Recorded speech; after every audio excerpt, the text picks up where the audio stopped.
Up to now, there have been no secrets in infinite way work. Everything that we've done has been done publicly. Everything that has been said publicly until the week before last, when we had 3 such meetings as we have here today, in which we had the first secret that the infinite way has from the world.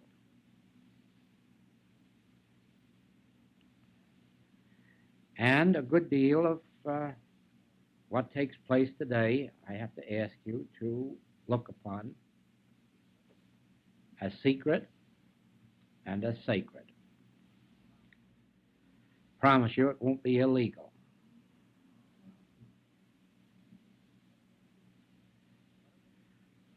But it will be secret and it will be sacred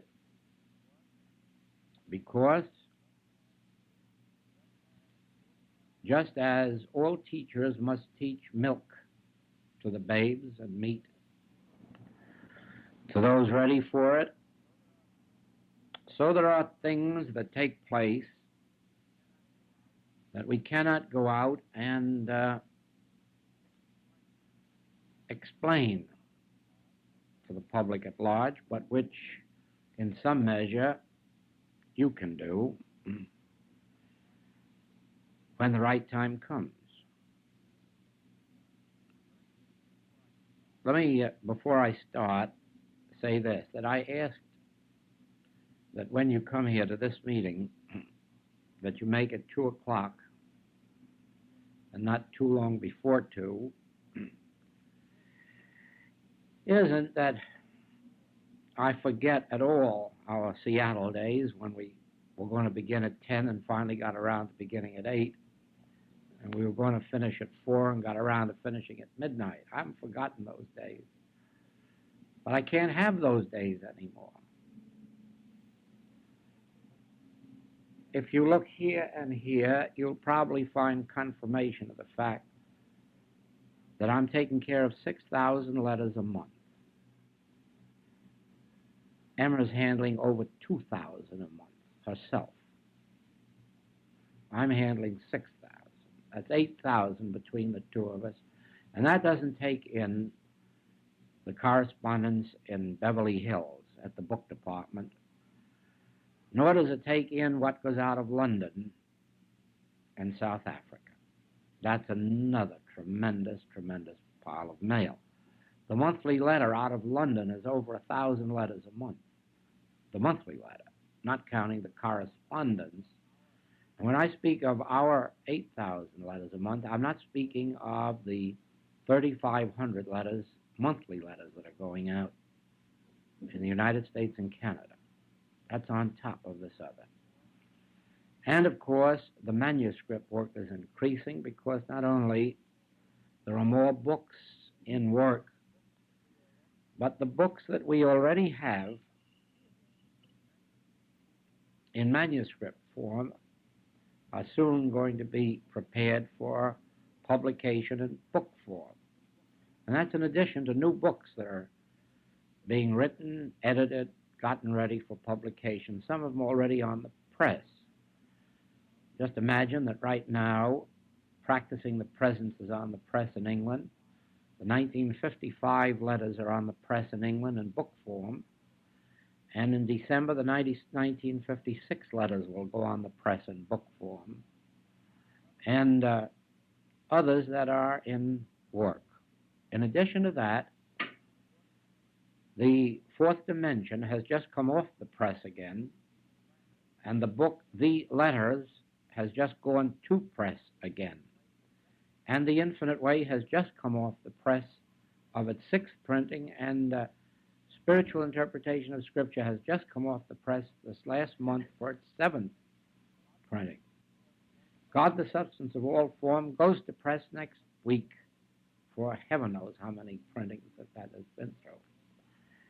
So you can see that with that work and class work and lecture work, that the days are gone when we can have interviews at any hour of the day or night, or that we can have hours and hours and hours of work as we had before. But these are things I can't say to the public. As far as they're concerned, I'm just going to have to be one of these fellows whose head's been turned by prosperity, and you can't get to see me anymore. But as far as you are concerned, you understand what is happening in the Infinite Way. Most of you have watched it even. Some of you saw it when it was only one book, The Infinite Way. Just one single solitary book. And I know that there's one here at least, if not more, that knew me before there was even the one book. And you've seen all this that's happened, so I don't have to make excuses. I merely tell you that the time is so filled day and night that the best help you can be to me is to accept that fact and then fit yourself in with me and cooperate with me to the best of the ability. Now, to get back to this work.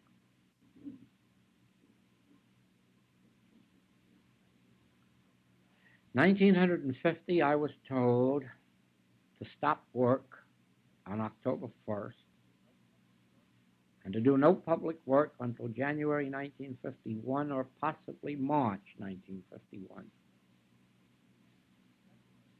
And February 1951, I received the next word, and it was told to have a class March 1951, and we did.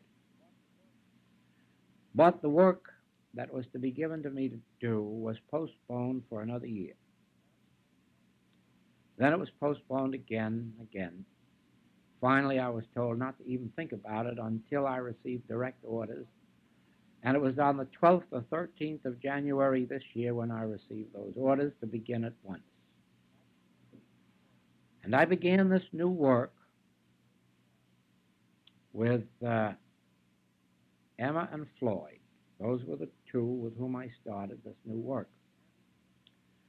And then Walter read about it up in the stars, Walter Starkey, and he flew over from New York to Hawaii and joined us. And then a couple of local students came in. One of them, some of you know, our Daisy Shigemura. And so this new work was begun there. And it was quickly revealed that it was to be continued around the world. Now, I didn't expect to go around the world. I expected to come here and then go back home. But it didn't work out that way. And so this work that was begun in Honolulu has been continued here and is going to be continued in England and Sweden, Holland, and then down into South Africa, Australia, and New Zealand.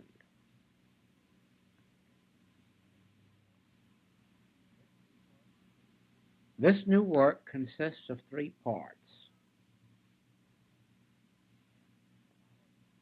and it follows what we might call a revelation or an unfoldment. The experience we had this morning in class should be a fitting preparation for you to accept what I'm going to say.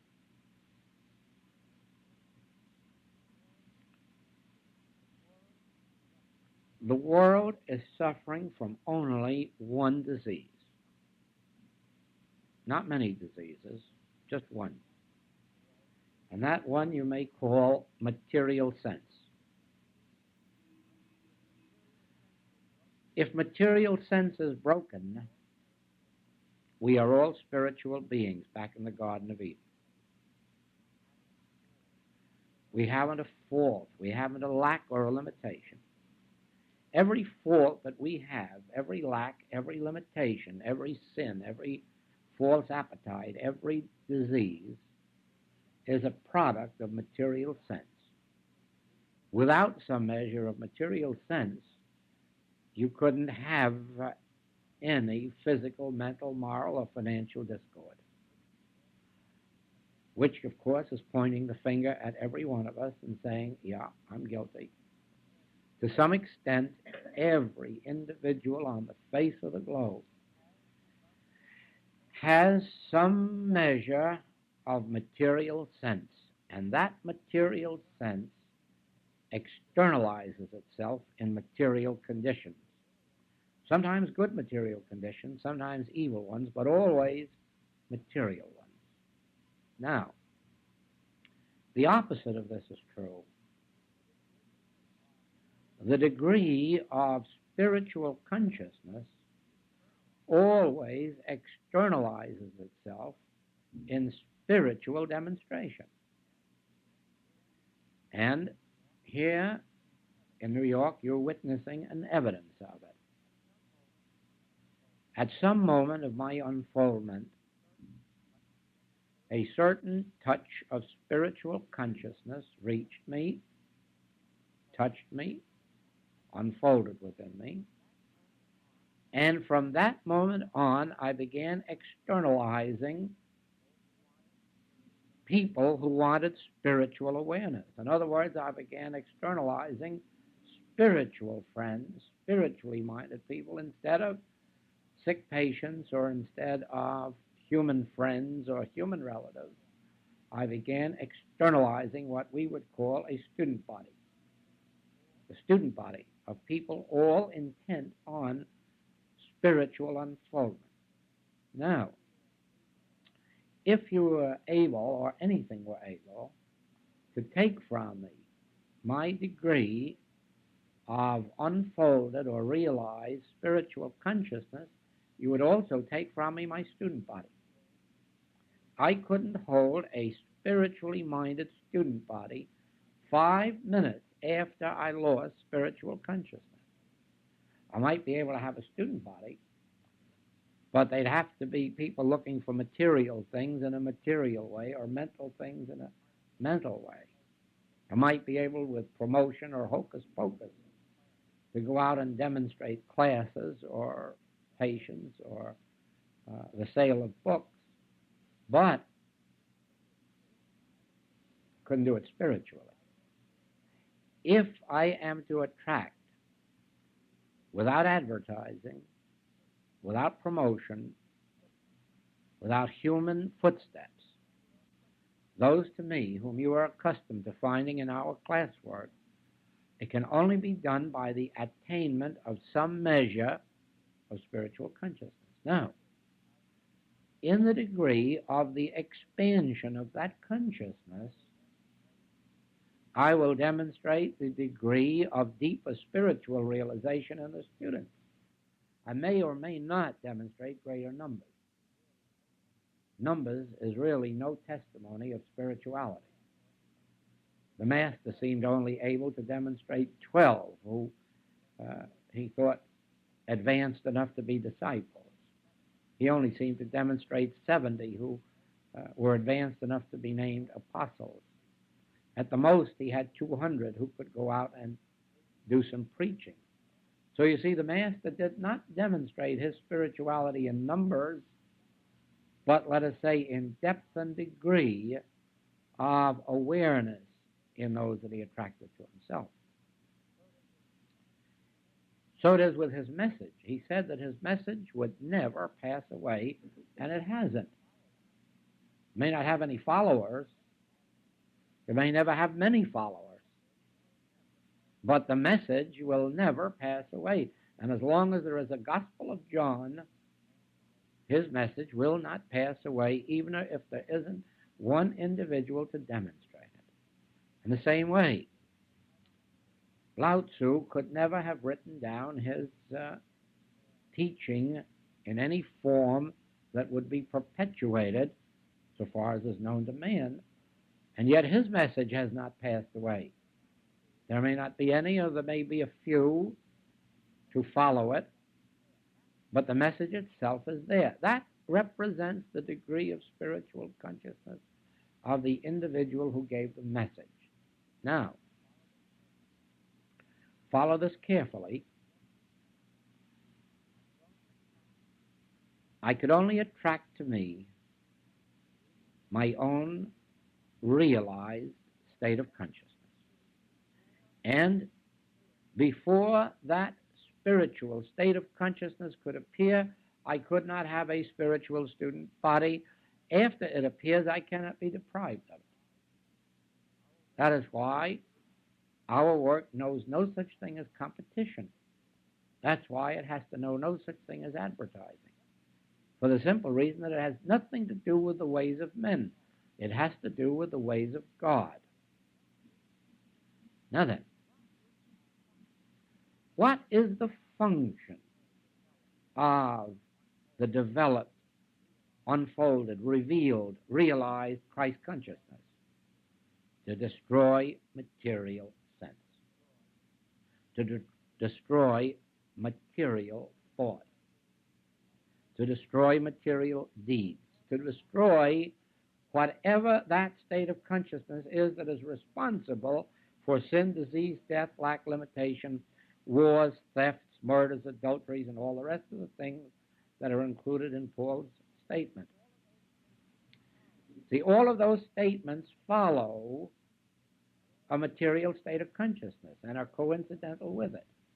But all of the other things, peace, joy, long-suffering, and so forth, are the externalized forms of spiritual consciousness.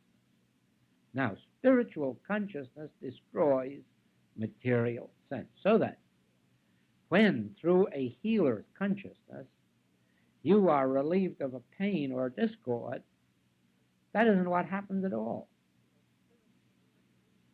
The spiritual consciousness of the healer removed some phase of material sense from you. And in removing the material sense, the material manifestation disappeared. Now, let no one believe that there is any human way of removing war from the earth. And I don't care how many leagues of nations you have, or United Nations, or multiply them by 12 times 12, and you're still going to have war. And you're still going to have depressions, and you're still going to have volcanoes and earthquakes and tornadoes, and you're going to have every manifestation of material sense. There is only one way to remove wars from the earth, collective and individual ones. There is only one way to remove sin from your consciousness or mine, or your patients or my patients or students. And that is, as spiritual consciousness touches receptive consciousness, material sense disappears. Now it is true, there are rocky states of consciousness and barren states of consciousness that do not readily yield to spiritual unfoldment because their time has not yet come. But our function is to plant the seed, knowing that wherever spiritual receptivity is, there will be spiritual response. All right? What is it that separates every man, woman, and child on earth from the same degree of love, harmony, and peace that we have in this room? Material sense. What makes for the peace in this room? The fact that nobody in this room wants anything of anybody else. If there were, in proportion as there were material sense in this room, that material sense would be looking around to see what it could get from whom. In proportion as there is only spiritual sense in this room, every individual is saying and thinking and believing within themselves that their good has to unfold from God, not from man whose breath is in his nostril. Then, as we sit here, each one of us, in an inner awareness that our good is an unfolding experience within our consciousness and not dependent on somebody else in this room, in that degree we are spiritual consciousness, and in that degree there is no material consciousness in this room. And so then,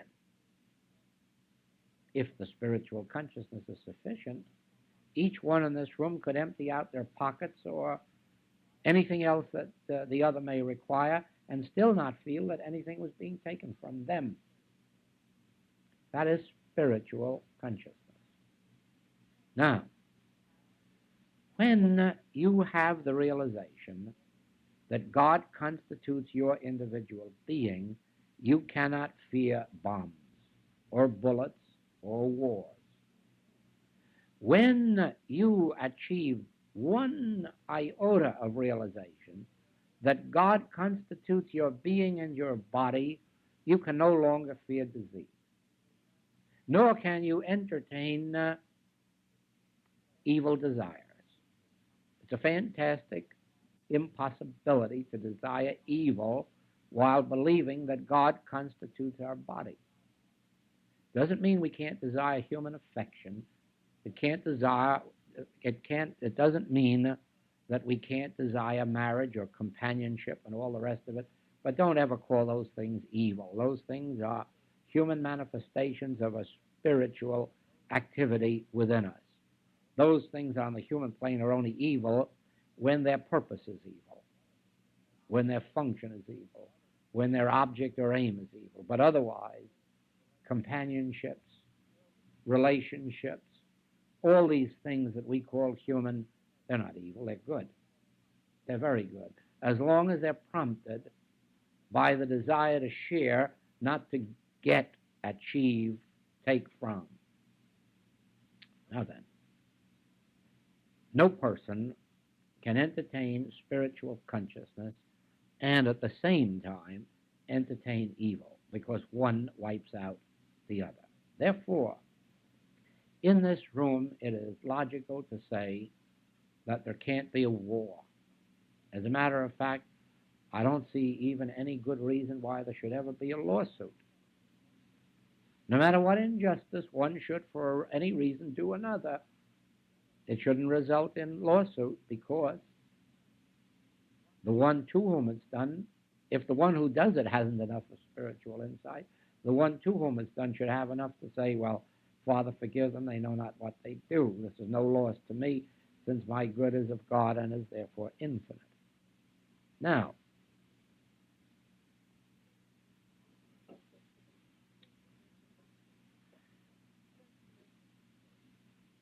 since this is true,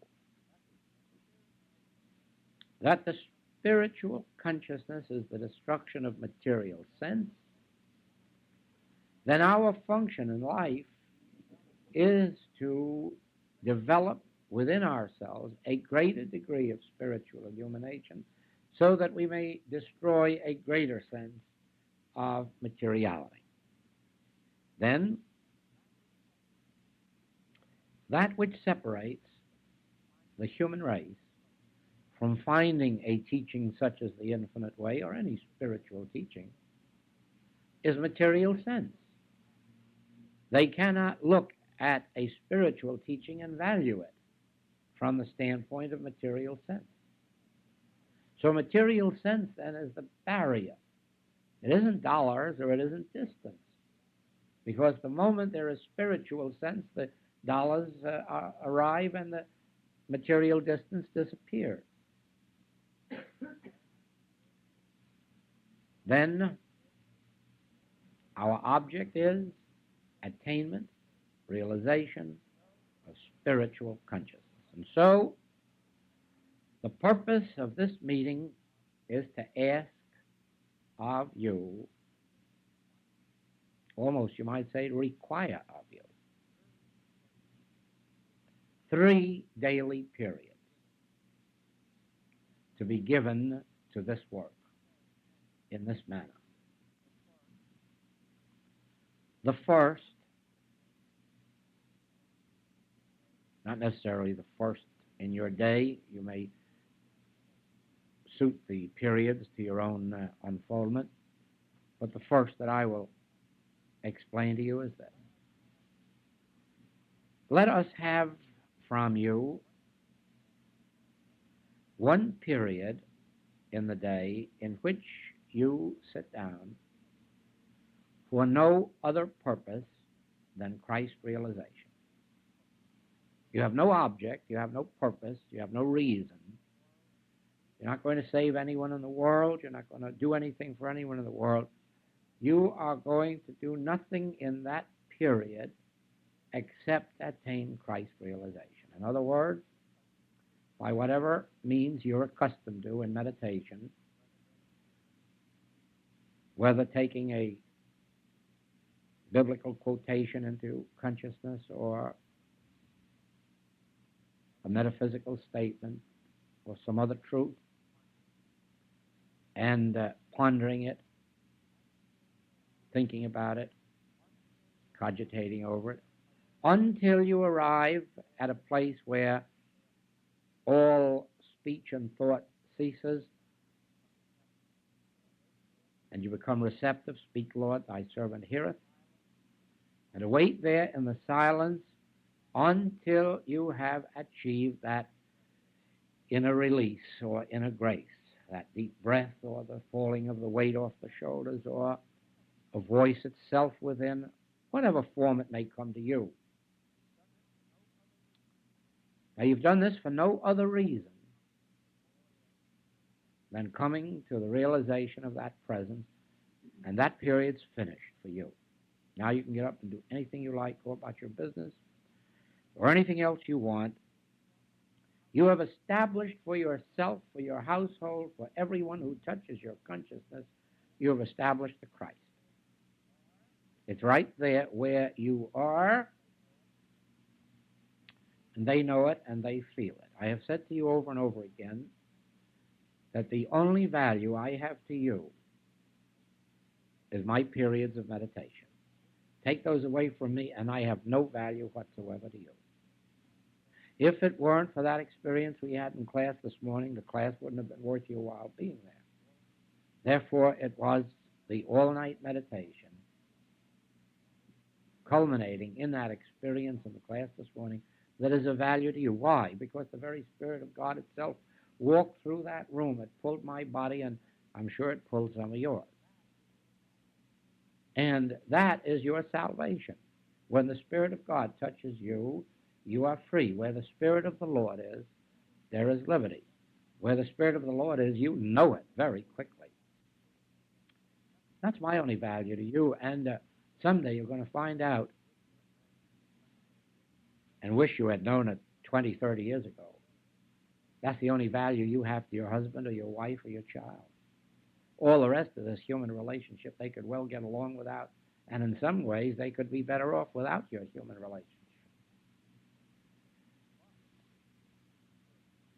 But if you can bring into your household just that realization, that touch, that feeling, you have fulfilled yourself in your household and in your community.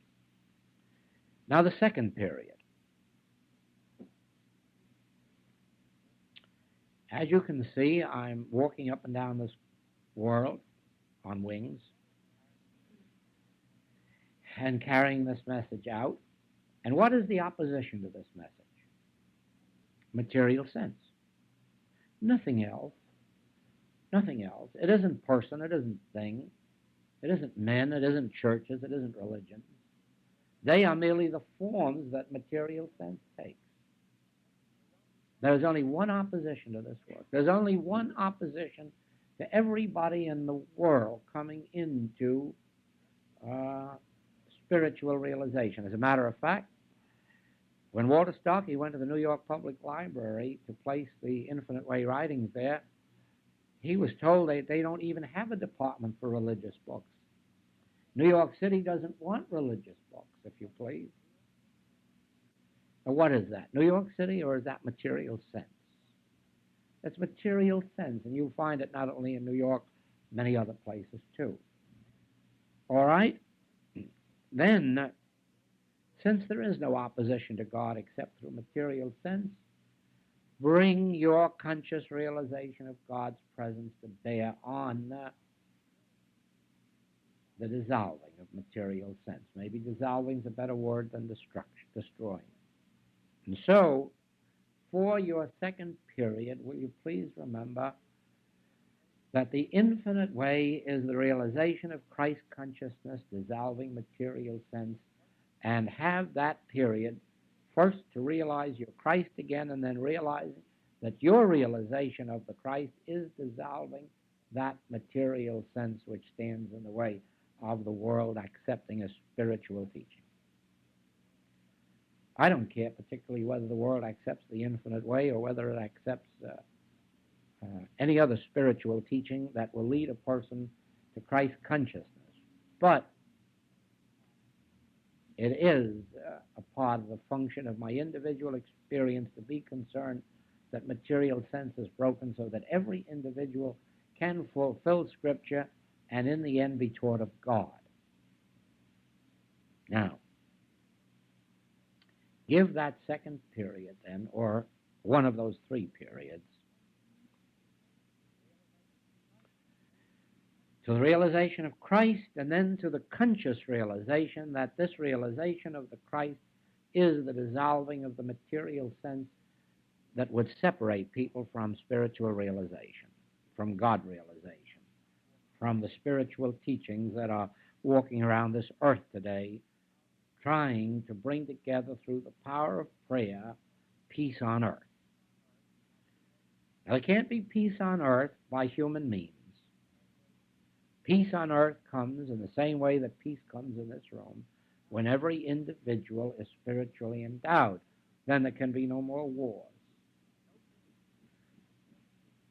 No human being can destroy material sense for themselves. That is what I discovered many years ago to be the fault with all metaphysical practice. It tries to tell you to be more loving, more generous, more pure, more forgiving, more something or other. And you're saying inside, my God, you don't have to tell me that. Isn't that what I'm trying to do? Tell me how to do it, how to accomplish it. I'm not satisfied with myself.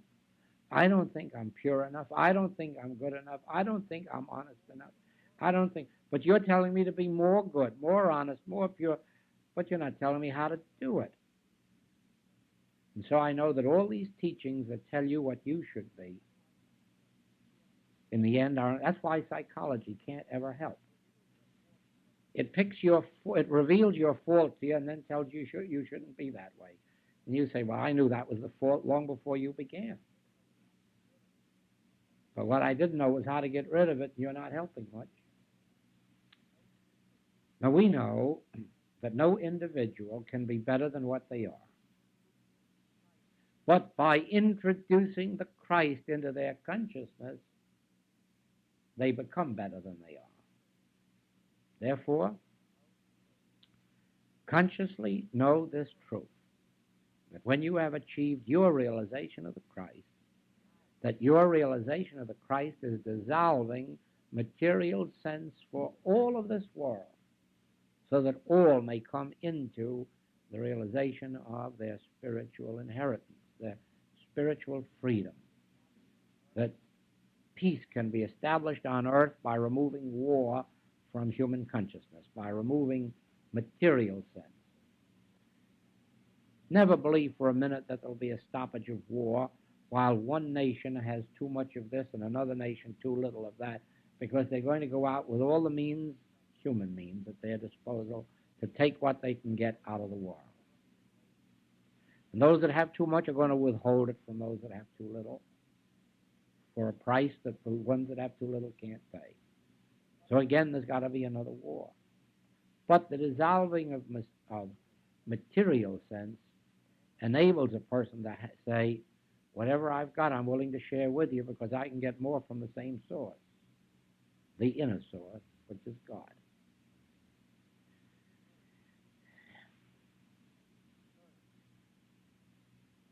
The third period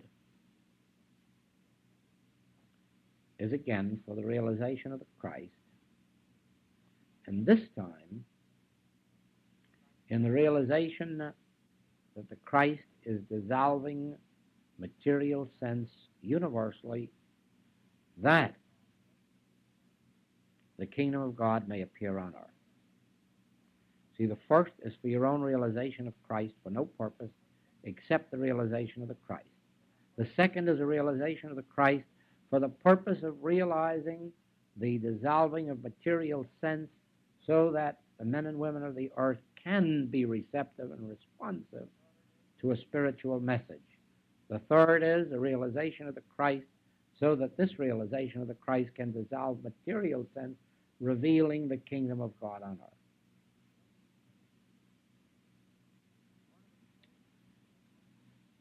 One of these days you're going to say, what's the difference in these three meditations? And I'm going to answer none. But there is a difference until that day arrives. Just as there is a difference when a call comes for help. There's no difference in my realization, but there's a difference in the answer that comes. For instance, there is a lady in our class today who a week ago was in the hospital in Vienna with a broken hip and told for how long she would not be able to walk. She walked in on her own 2 feet this morning. But Saturday she wrote me that she couldn't come because she wasn't yet able to get out of bed and walk. But my answer after the meditation was, come, rise up and be here. Now you see, I wouldn't have sent that same answer to somebody looking for employment. It would have come in a different way. But in that particular case, it said, come, rise up and be here. And she came up to show me that she did be there with a letter in her hand, too. So it is that a realization of the Christ, while it's always the same and always produces harmony, it does operate in different ways to meet different claims. It appears outwardly differently. So it is that in our first work, let us take it up separately in 3 different ways.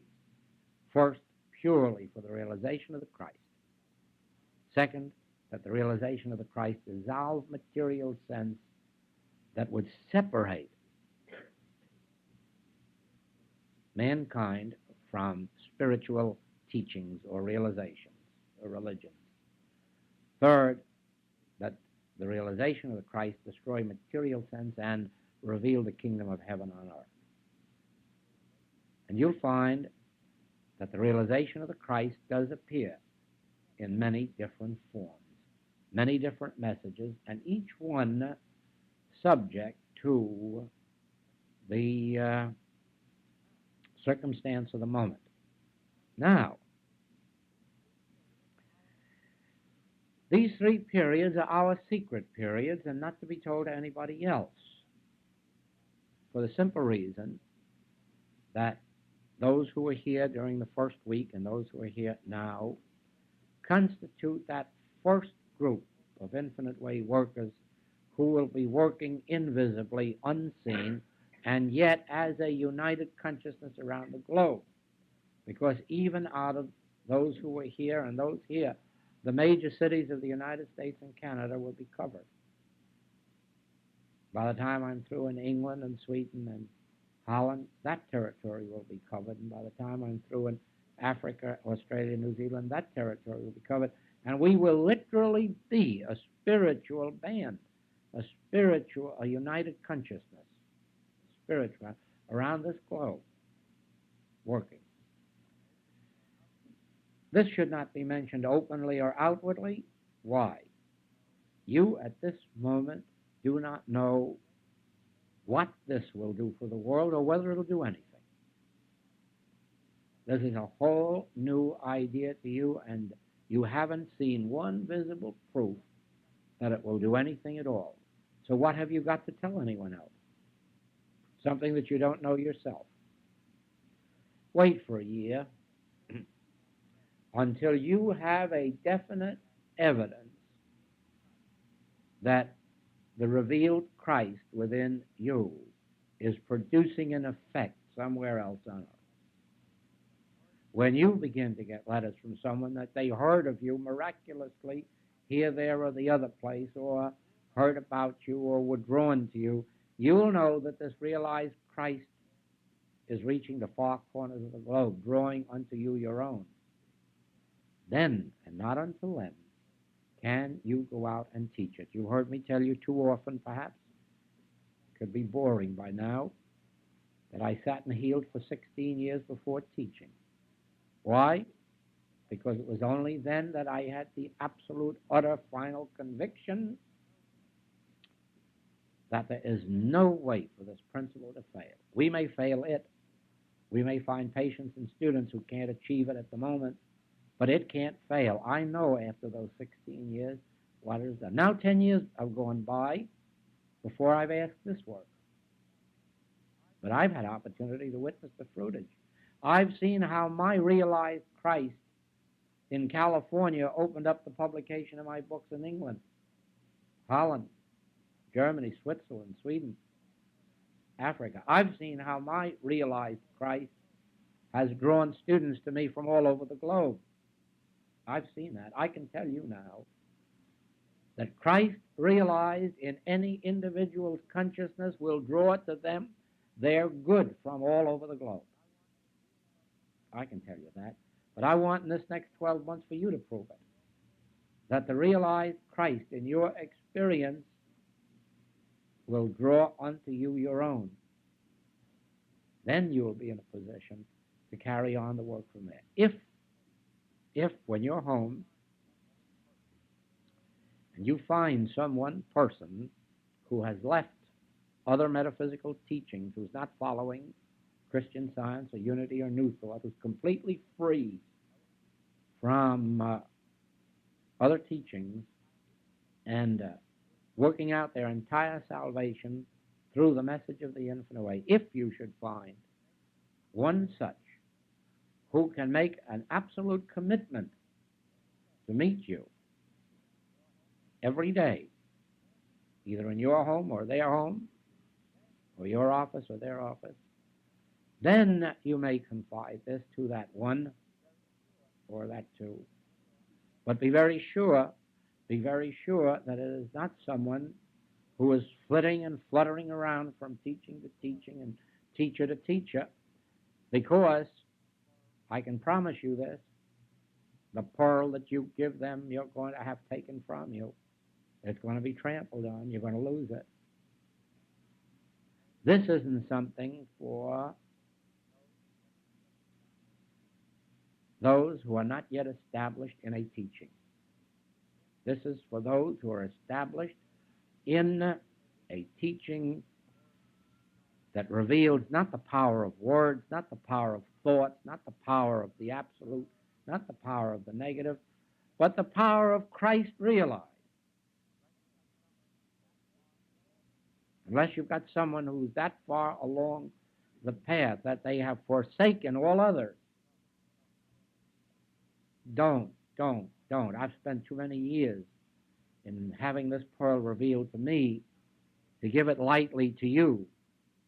I'm giving it to you sacredly, I'm giving it to you secretly, and I'm asking you to respect me, because this is my life work. And I don't want it disrespected, and I don't want it misunderstood. I don't want it trampled. I don't want it in the possession of anybody who hasn't enough understanding to know what it is and to respect it and honor it and give themselves to it. So please, don't share this lightly with your husband or your wife or your child or anybody else. Only with those that you know have gone as far as you have in the way of giving up yourself to the message, to God realization, to Christ realization. If they haven't gone as far as you have, don't take them into this work. Don't do it. If they haven't forsaken other teachings, if they haven't come. Now remember this. We're not trying to restrict anybody's teachings. Heaven's sakes, don't forbid anybody to have other teachings or other books. Let them have all they want. That is their right, as it was our right, to seek and to search until they find. But don't give this work except to those who have found and who have found this way. Let others work out their salvation in their way, but let us work out our salvation with those. Now, I can say this to you because every one of you have come from distances. Every one of you have shown over the years that you devote your time, your effort, your money, liberally, expansively to this. So I know that you must have no other interest, no other spiritual interest than this. And so I give you this. When you find someone that's done equally what you have done, then share it, but not before. Not before. Don't let anybody ride in your Rolls Royce for a nickel fare. Don't you do it. You cheapen it. And not cheapen it financially, you cheapen it by not holding it as sacred. And this is a sacred work. Why? Because if we succeed, or in proportion as we succeed, material sense will be broken for this world. And who knows that material sense is the only devil or enemy, except those who have worked long enough on this path to see it. Who knows what effect is produced by breaking material sense, except those who have healed this way. So please don't go out looking for a companion to pray with. Stay in your sanctuary and pray alone. All alone. Then when you find someone, as I have found you, someone that you're as sure of as I'm sure of you, then go and do likewise, but not before, because you'll spoil it for yourself. You won't spoil it for us who hold it sacred and secret. That nobody can do. Nobody gave me my demonstration but God, and nobody can take my demonstration away but God. But you can wreck your own. I could wreck my own too if I would let the call of the world get in.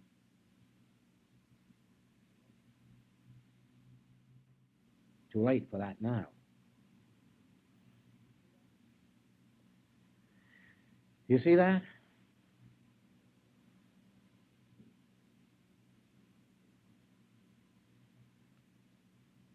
Anyone, anywhere, at any time may pick up infinite way books, may even come to infinite way classes, but they also may go at their goodwill.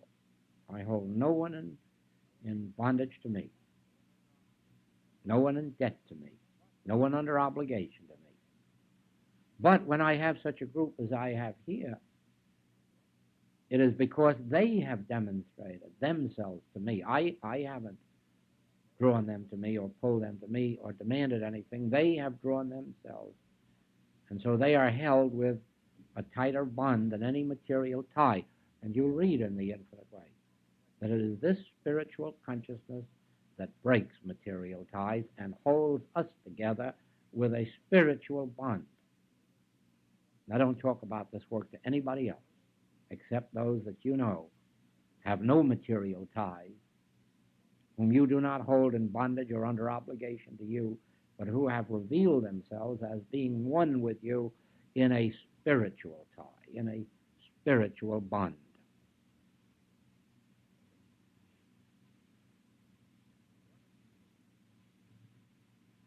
I wonder if you believe this. I expect to see, in my time, peace on earth and goodwill among men. I expect to see in my time the destruction of material sense. I expect to see in my time world's problems solved at a conference table by men who won't be sitting with a bomb bigger than the bomb across the table from them, by men who will have learned to check their guns at the door. I expect to see that. I expect to see it in our own time. The reason I expect to see it is this. In my travels, I have met men of goodwill. Not all on the infinite way path, but I have met men like Henry Thomas Hamblin, men like Brother Mandus, Swami Ramdas, other men, all of whom have something in mind: the attainment of God realization. All of whom are telling others about God realization. And wherever I travel, I'm meeting groups of 100, 200, 300, who increase in numbers after I tell them that we can't guarantee you parking places or new automobiles, that the only assurance we can give you if you stick is God realization. And they increase in numbers the more they're told that. So I do know from travel and the meeting of people in all of these places that behind the businessman and housewife exterior, there is a God breaking through. There is a spiritual realization coming through. And while it may have taken 2,000 years since the time of the Master, for it even to have reached this point of realization, it is like everything else. It's a slow beginning. It's a hard work and a hard study. But then in the twinkling of an eye, though your sins were scarlet, you're white as snow. In other words, no matter how deep, how black the past may have been, and how hard the struggle, in some one certain split second of realization, all of humanhood's wiped out and Christhood is realized. That's our goal, the unveiling of the new creature, Christ. Our goal is not stopping wars. Our goal is not emptying hospitals of sick people. Our goal is not making all poor people have abundance. Our goal is the destruction of material sense so that the new creature Christ may be revealed as individual being. Every bit of our teaching is aimed at that. Every bit of the books is aimed at that. Every bit of the healing work is aimed at that. Not at reducing fevers, not at reducing lumps, not getting rid of this, that, or the other thing, but the dissolving or the destruction of material sense and the unveiling to our immediate presence of the new creature, Christ. And that's about it until 2 o'clock on Wednesday.